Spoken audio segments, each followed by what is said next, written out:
શિક્ષાપત્રે સર્વે સત્સંગીઓના સામાન્ય ધર્મ. શ્લોક 31-40. અને જે ઔષધ દારૂ તથા માંસ તેને યુક્ત હોય તે ઔષધ ક્યારેય ન ખાવું. અને વળી જે વૈદ્યના આચરણને જાણતા ન હોઈએ તે વૈદ્યે આપ્યું જે ઔષધ તે પણ ક્યારેય ન ખાવું.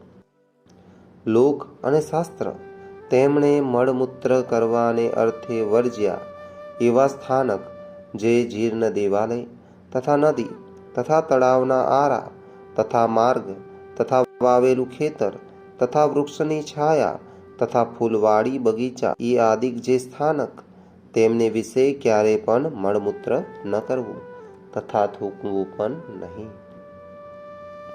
અને ચોર માર્ગે કરીને પેસવું નહીં અને નિસરવું નહીં.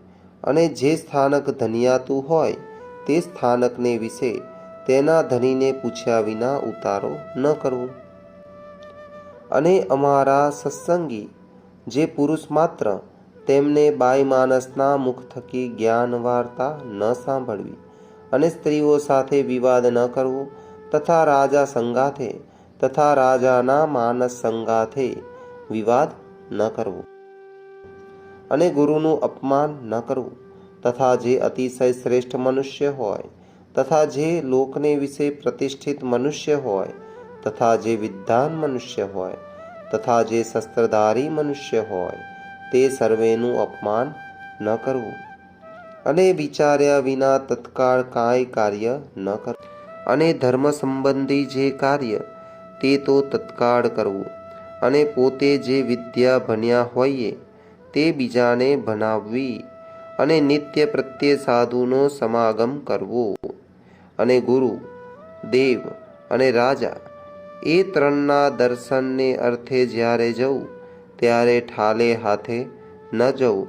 અને કોઈનો વિશ્વાસઘાત ન કરવો. અને પોતાને મુખ્ય કરીને પોતાના વખાણ ન કરવા.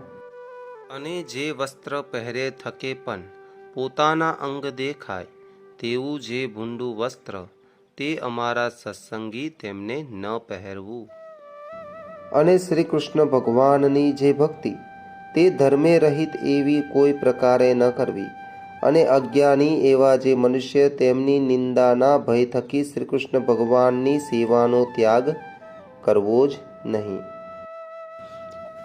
અને ઉત્સવના દિવસને વિશે તથા નિત્ય પ્રત્યે શ્રી કૃષ્ણના મંદિરમાં આવ્યા એવા જે સત્સંગી પુરુષ તેમને તે મંદિરને વિશે સ્ત્રીઓનો સ્પર્શ ન કરવો તથા સ્ત્રીઓ તેમને પુરુષનો સ્પર્શ ન કરવો.